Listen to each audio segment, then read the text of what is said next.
Good afternoon, everyone, and thanks for joining us here at Kennedy Space Center. I'm NASA Press Secretary Jackie McGinnis, and we're joined today for an Artemis update by NASA leadership and our Artemis II crew. They just got a first look at the spacecraft that will take them to the moon. And unfortunately, we only have 45 minutes today for this briefing, so we'll try and keep it short. Joining us, we have NASA Administrator Bill Nelson, Deputy Administrator Pam Melroy, Associate Administrator Bob Cabana, Associate Administrator for the Exploration Systems Development Mission Directorate, Jim Free, Artemis II Commander Reed Wiseman, Pilot Victor Glover, Mission Specialist Christina Cook, and Mission Specialist Jeremy Hansen. First, I'll hand it over to the Administrator for a quick update. Thanks, Jackie. The fact that the crew has seen their spacecraft now, this is another major step of us going back to the moon. Remember, we're going back to the moon. It's actually a different moon. We're going to the South Pole. We're going to see several spacecraft, some too, perhaps, from other nations that are going to be landing on the South Pole in the near future, perhaps this year. So there's a renewed interest in the moon. And of course, it's there because the potential of water. And if there is water in enough abundance, then you have the potential for hydrogen and oxygen, which would fit in very nicely with why we're going back to the moon this time after a half century. We're going back to learn to live in a deep space environment for long periods of time so that we can go to Mars and return safely.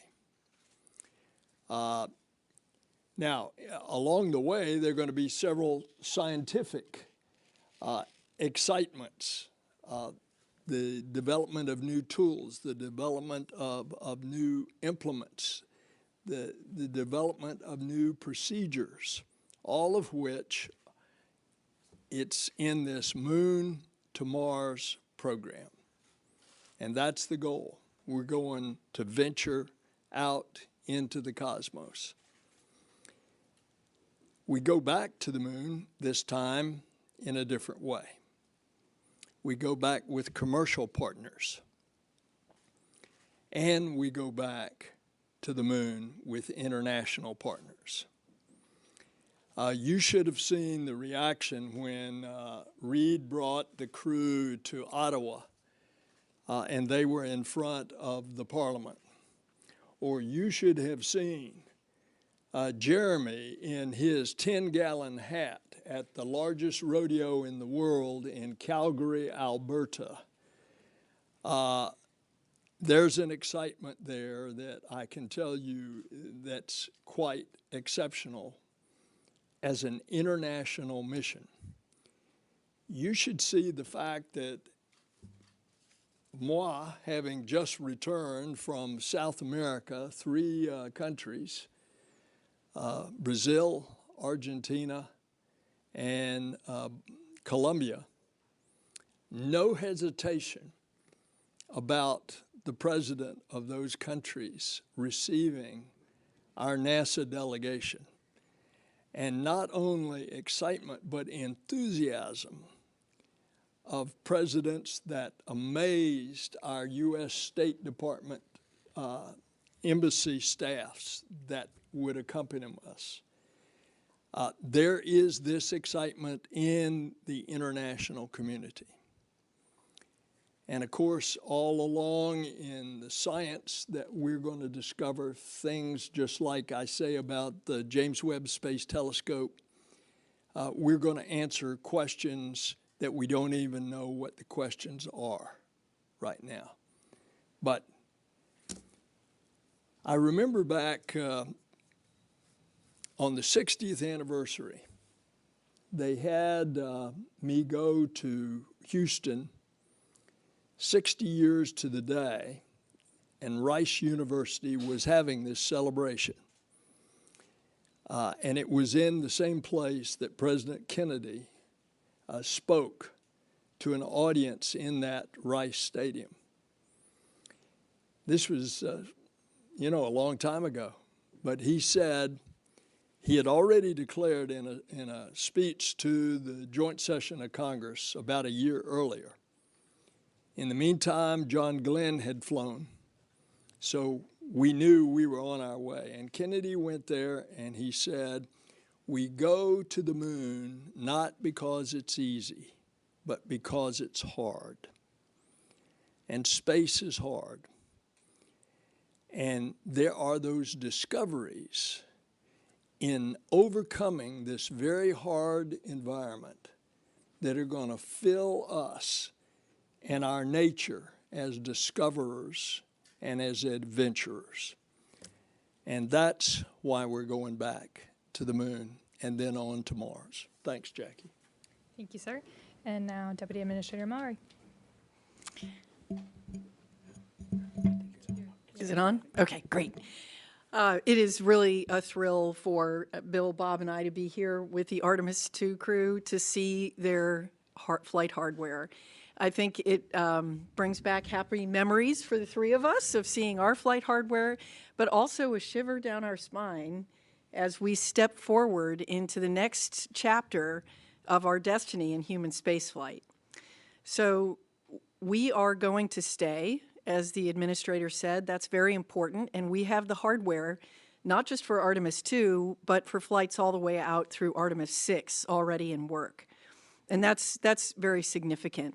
We've been spending a lot of time the last couple of years to really focus on what are the objectives that we need to prove on the moon.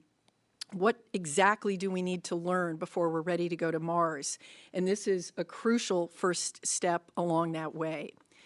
One of our North Stars is science. That's why we explore, to learn more about the universe, our solar system, our Earth, ourselves. And there will be some exciting experiments on Artemis II, mostly focused on radiation and crew, because we now have the opportunity to have a crew that we have to advance this particular kind of science.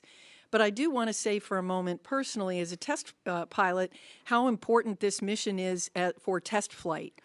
All the things that we want to do with this vehicle, we have to understand that vehicle and its capabilities and push its envelope in order to achieve all the things that we hope to do with it in the future.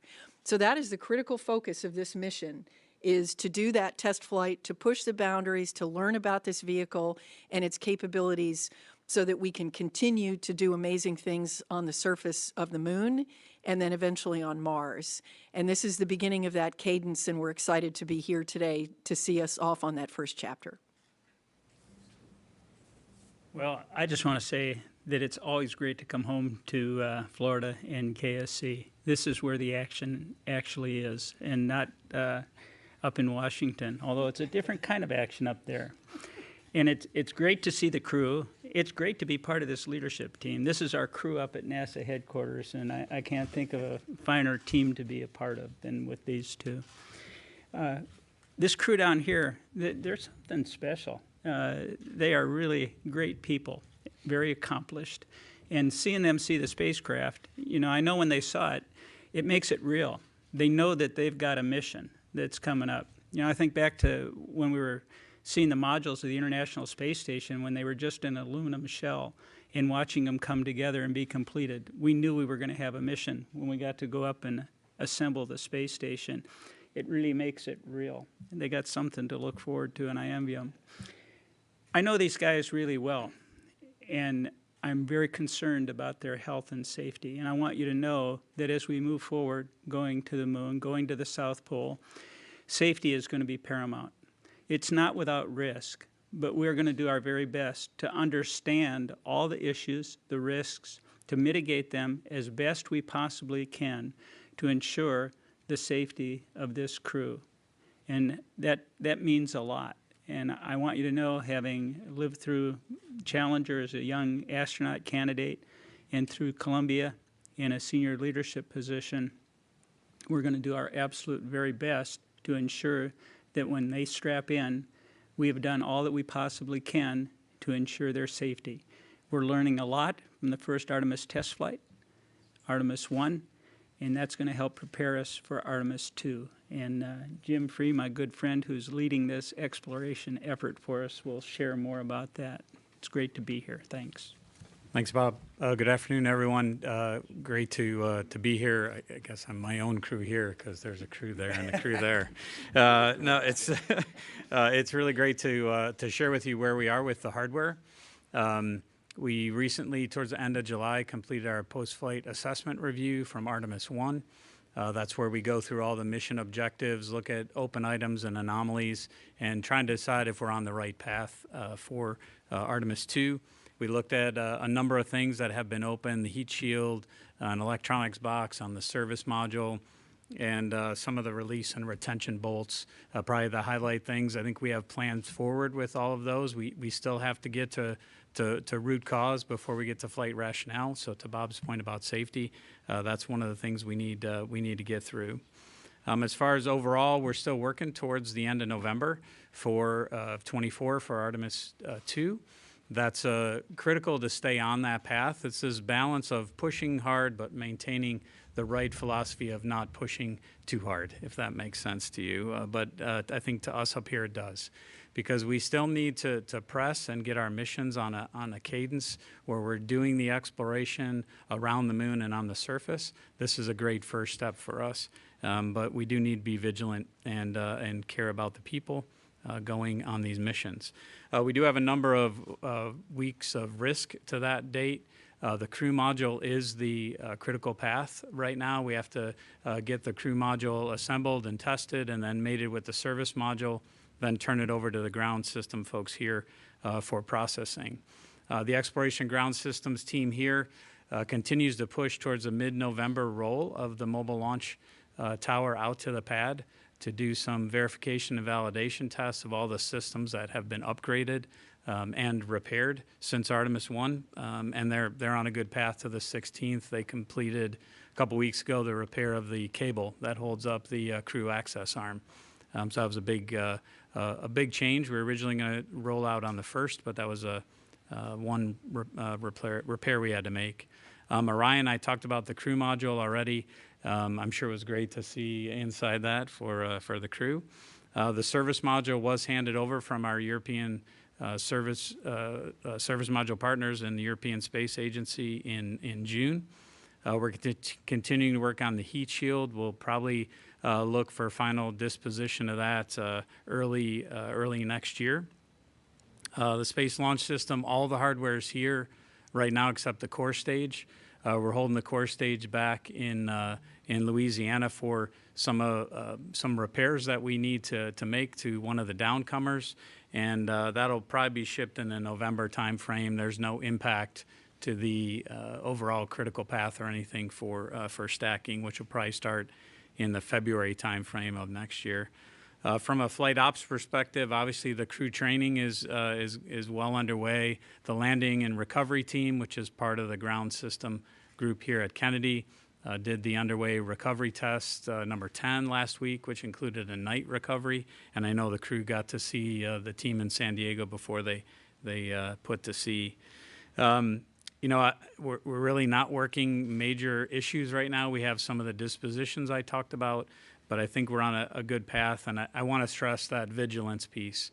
I tell everybody, and I think I sat here at this table and said Artemis 1 was a great mission. We learned so much from it. The success was incredible. The only thing that carries over from that mission is the engineering. We're using all new hardware, so that vigilance of putting that hardware together and calling out when things are not right or there's a concern is really important, because these four folks next to me here depend on us to do that. So that'll be a focus of the team, and look forward to talking to you as we head closer to Artemis 2. Reed? Awesome. Thanks, Jim. We made it to Kennedy. This is awesome. I'll speak on behalf of Victor, Christina, and Jeremy, and then we'll get into some questions. But we're fired up. It's a great day yesterday when you walk around the corner at the Neil Armstrong Operations and Checkout Facility, and there's your spacecraft that you're going to ride in. The ship, as they call it over there. And we got to look inside and hang out, and it was really quite fascinating. We've been busy since April 3rd. It kind of started with a bit of a media blitz, but then we got down to work. We've been studying spacecraft systems at the Johnson Space Center. We have gone out to Denver to visit with the Lockheed facilities out there and meet the engineers that are working on the vehicle, from the software, controls, and displays. As Jim said, we were out in San Diego working with our beloved United States Navy and the rescue and recovery forces that are working alongside NASA. And now here we are for our first visit as a crew to Kennedy Space Center. I think I want to touch on just two quick things. First, we get asked often what the measure of success for Artemis II is. And to the four of us sitting here, the measure of success for Artemis II is seeing our colleagues on the lunar surface, seeing our colleagues assembling Gateway, and then seeing people that are following in our footsteps, walking on Mars and coming back to planet Earth. Like, that is the measure of success for us. Artemis II is the tiniest footnote in the Artemis campaign, and that is really what we believe. And every day that we go to work, we're looking at this vehicle for the future. We're not looking at this vehicle for Artemis II, and that means a lot to us. The other thing that I wanted to say, because it's really struck us, is we hear about the hardware, and it's real. Most of you saw it this afternoon with the spacecraft. Those that have been to Michoud have seen the booster. Out in Utah, our solid rocket booster segments are getting ready to be shipped down here for stacking. But as we go around and see the hardware, the thing that blows us away is the quality and the youthfulness of the people that are working on this program. These Americans, these Europeans, our Canadian allies to the north.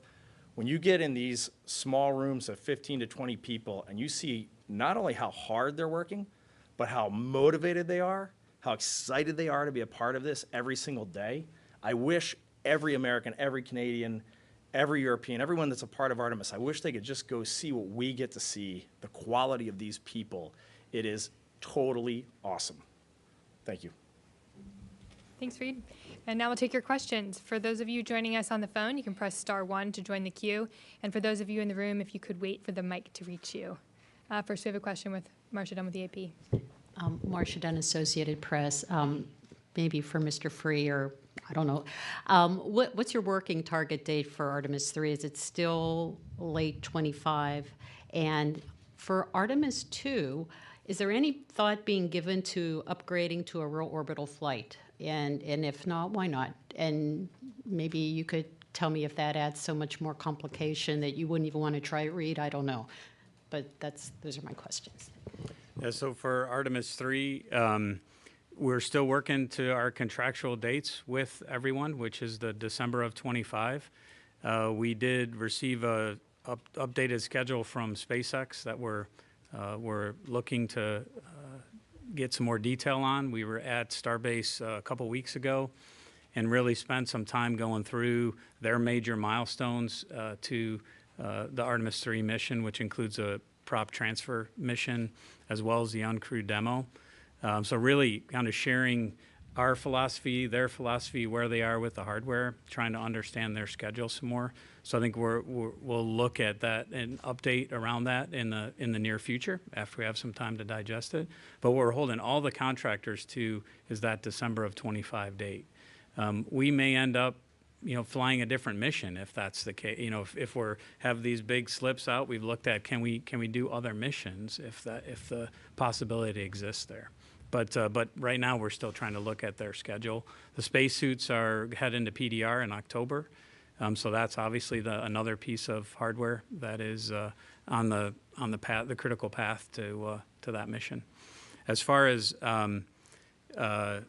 why not do an orbital mission? I think this mission was designed with safety in mind. So we're going to spend that 24 hours in Earth orbit. That was the first gate of can we get all the systems checked out before we're committed to go to the moon. So that was the first aspect of safety. The second was what can we do to make sure that we can get the crew home safely, even if we lose all the propulsion capability on the Orion main engine. So we're going to do that burn and do the lunar gravity turn so we don't have to take that risk. So everything about risk, even the crew size, we try and focus on what's the right crew size for all the tasks that we have to do versus the risk that we put them at to fly the mission. No. don't know if you want to address The only thing I'll add is every day I go to work, Jeremy tells me that we're putting this thing into low lunar orbit, and I keep telling him, no, we are not, because we are doing the highly elliptic orbit using the interim cryogenic propulsion stage, and our TLI will be done on that European service module built by Airbus, and we're going to use our prop there. We're going to use it smartly. I look at this mission profile as 3 orbits of Earth, and I really like the way we build on it. Our first orbit is 1,200 nautical miles.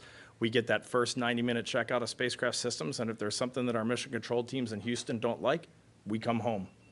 And then we do that big, highly elliptic burn, and we go out to 38,000 miles, which we're going to be glued to the window at the apogee on that one. But that gives us our 24-hour return capability, and if everything's looking good, we do our TLI burn, which is also our deorbit burn, really, and then we do a few course corrections on the way out and the way back. So I really like the way safety is built into this mission profile, and I don't think we're going into low lunar orbit on this one.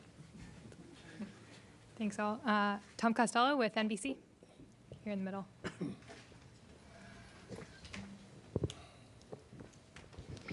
Hi, well, congratulations on a great day. Thanks for inviting us down here. Senator Nelson, to you, there is some discussion about the fact that America isn't the only one aiming for the South Pole right now. Potentially, you've got the Chinese also targeting the South Pole, and maybe even the Russians. Can you give us a sense of what is in play here in terms of the geostrategic issue and needing to get to the South Pole? And is this a competition to see who gets there first and who would have access to that frozen ice, to the water? We're in a space race with China. You see the actions of the Chinese government on Earth. They go out and claim some international islands in the South China Sea, and then they claim them as theirs and build military runways on them. It's called the Spratly Islands. So we want to make sure that the ideals of the Artemis Accords, which now have 28 countries have signed, and there will be others that will be shortly following, those ideals that we have the peaceful and cooperative uses of space together internationally. That's basically the framework of the Artemis Accords. So naturally, I don't want China to get to the South Pole first with humans and then say, this is ours, stay out, like they've done with the Spratly Islands. You look at pictures of the South Pole, it's not like what you saw where Neil and Buzz were landing, constantly lit from the sun, a few craters here and there. The South Pole of the moon is pockmarked with deep craters. And because of the angle of the sun coming in, most of those craters are in total darkness the entire time. So it lessens the amount of area that you can actually land on and utilize. And if indeed we find water in abundance there that could be utilized for future crews and spacecraft, we want to make sure that that's available to all, not just to one that's claiming it. Now, you mentioned Russia. As a matter of fact, Russia has just launched a probe to land on the South Pole. We wish them well.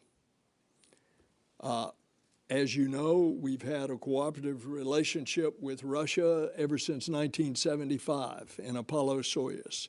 We built the space station together. We operate it together.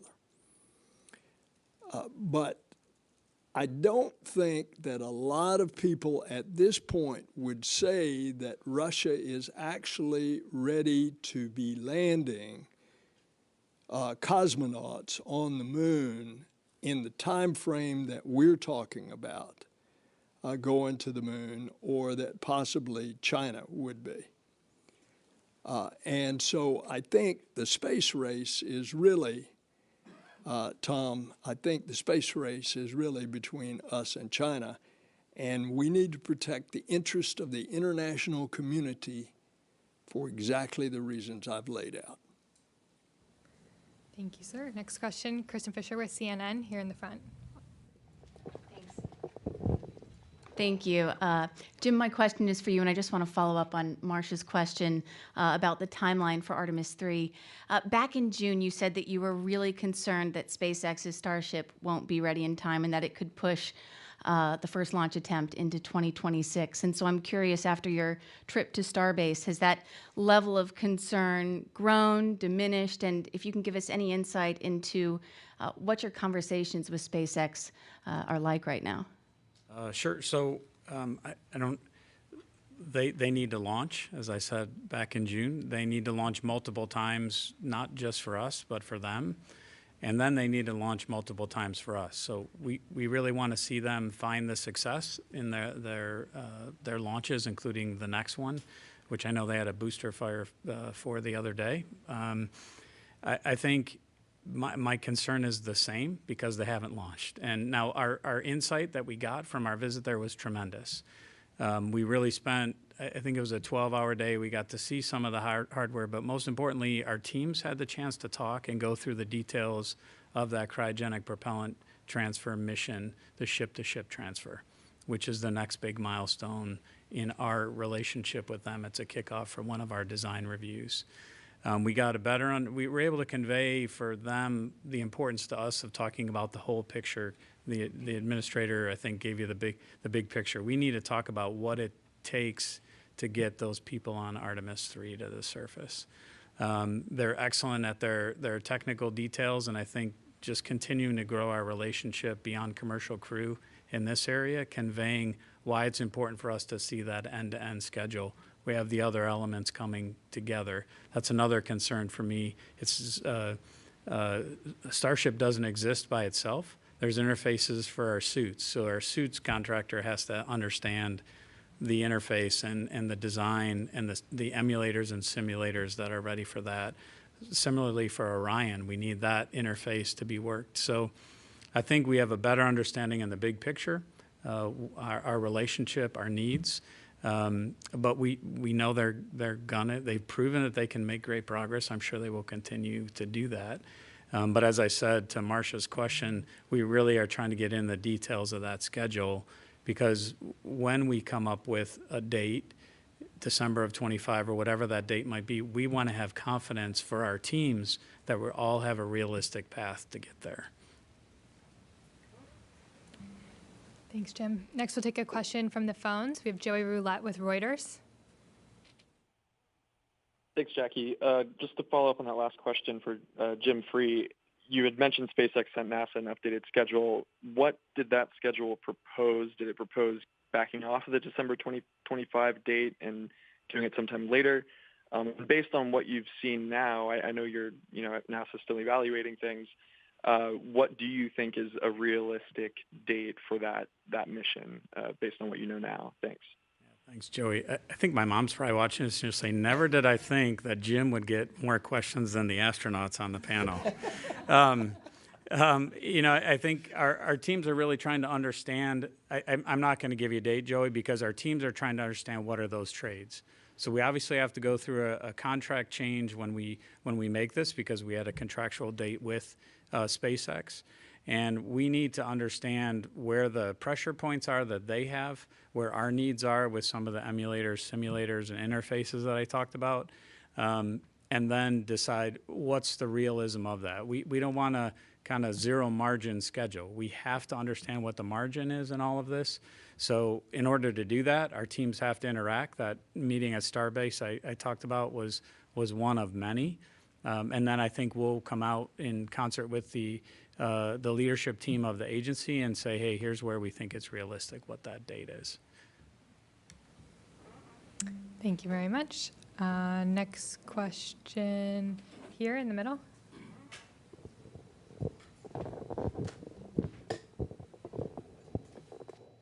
Hi, Philip Sloss, of course, for Mr. Free.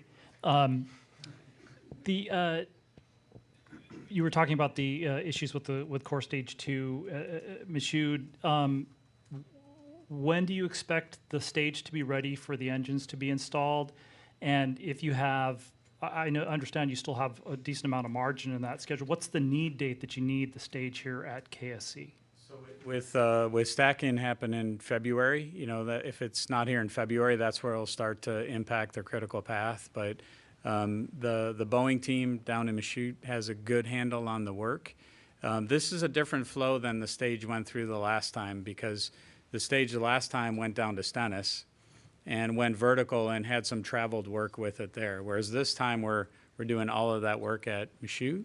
So it's a little bit different flow, and we don't want to push it down here and then have traveled work down here that then brings the team from Michoud. We want them to do it. It's a little more challenging at Michoud because we have to rotate the vehicle, whereas if it's vertical, you can kind of get to all sides of it at one time. So it adds a little bit of time to it, but we feel like the best place to do that is Michoud, so we'll leave it there. But I don't expect it to go much past November. This last little issue we had on one of the downcomers was really minor in the grand scheme of things. But I don't see it pushing much past November.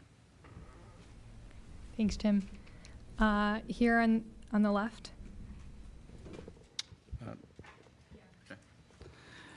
Stephen Clark, Ars Technica, another one for Jim Free. You mentioned several weeks of risk to the November 2024 date. Do I take that to mean that you have several weeks of margin or several weeks of negative margin, so to speak, for that late November date? It's negative margin, yeah.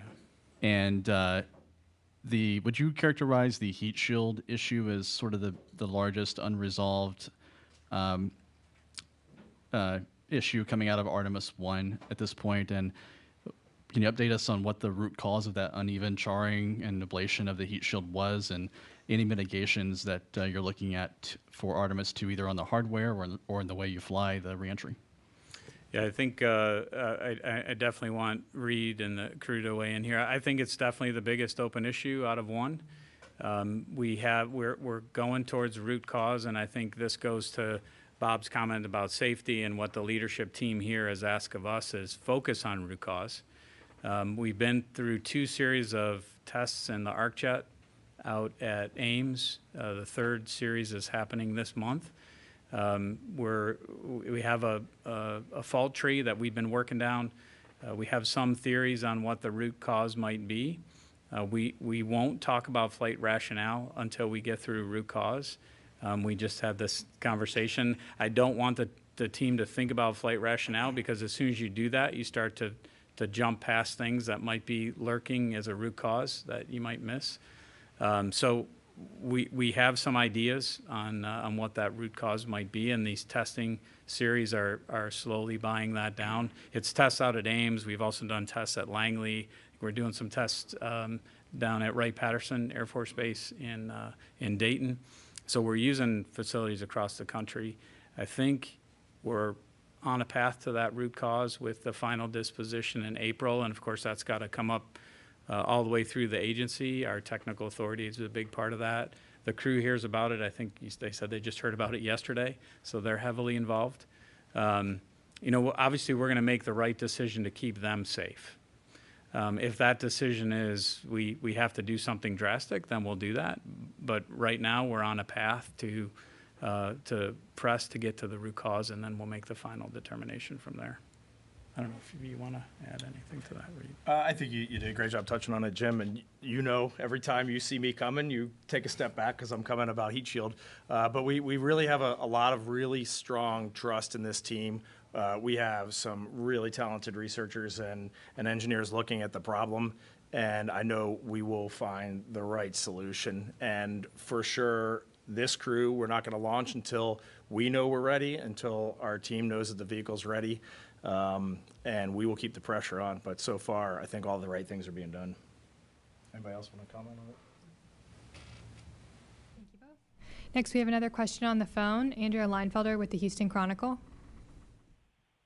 Hi, this question is for Jim. I was hoping you could give a little more detail on what you meant by saying we might fly a different mission. Like, are you suggesting that if the lander isn't ready in time, maybe you'll fly astronauts around the moon for a second time? Thank you. I think we're always one of the things Pam talked, and I'm not going to get her words right, so I won't even try. But a few months ago about what we learned from ISS. I think one thing we learned from ISS is to make sure we're flexible, so we keep human spaceflight viable. And one of the things that ISS did was really look at the assembly sequence as hardware was available and it wasn't. I think it's incumbent upon us to do that. That's what I was referring to, is we're trying to look at all the missions we could fly to keep learning. We may fly 2 and want to fly a different mission for 3 because we want to understand how the system works better. I don't want to look at it as a negative of, hey, we might not fly 3 the same way. For me, it's continuing to learn to do exactly what Reed said, so that eventually we're putting humans on Mars. We're not going to accomplish everything in one mission. We shouldn't expect to. What we should do is expect to fly it safely and advance our cause of understanding, to do our science, but cause of understanding of our vehicles and systems. Thanks, Jim. We have another question on the phone from Sarah Derry with Radio Canada.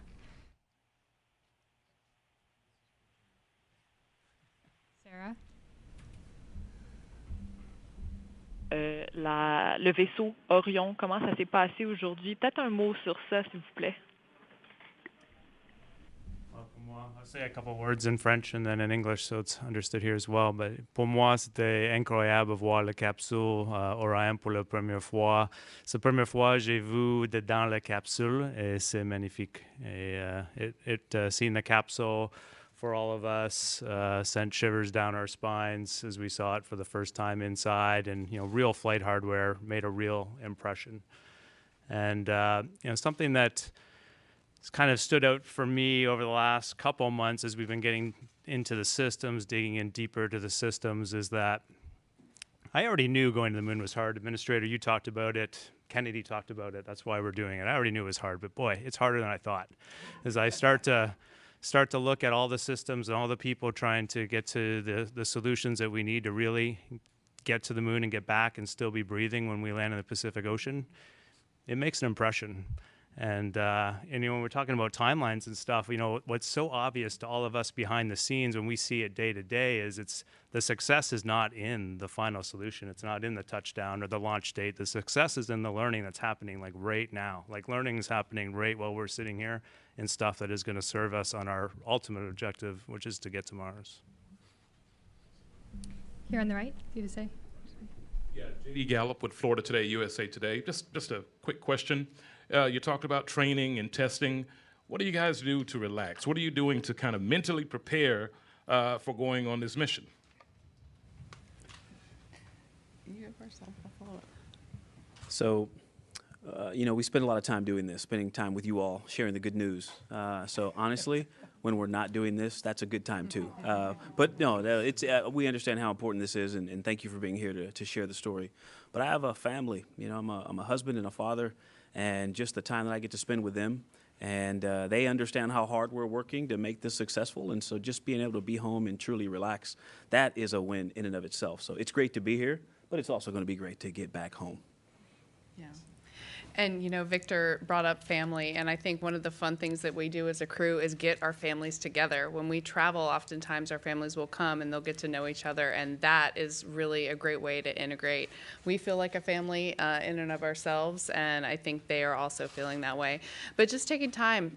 Last night, for example, on this trip, we found a restaurant, and the 4 of us went out to dinner together and had a great time, just, camaraderie and spending time together. So all the normal things, just like we'll have those group meals in space in the Orion vehicle. We're doing it here on Earth to prepare for getting to know each other and all that trust and relationship building that's going to be needed for ultimately the successful mission that we're going to do together. And I'm hearing whispers or a question about which restaurant. We're government employees, we're not allowed to no endorsement. Next question. Richard with the Orlando Sentinel. Hi, thanks. And this is for the astronauts. Sorry, Jim. The last time Reed and I were in the same room, we spoke. We had an Apollo astronaut telling us great stories. I'm wondering if each of you have had the opportunity to discuss with any of the people still with us who have already traveled to the moon, and if there's any inspirational stories that you might be able to share. Thank you.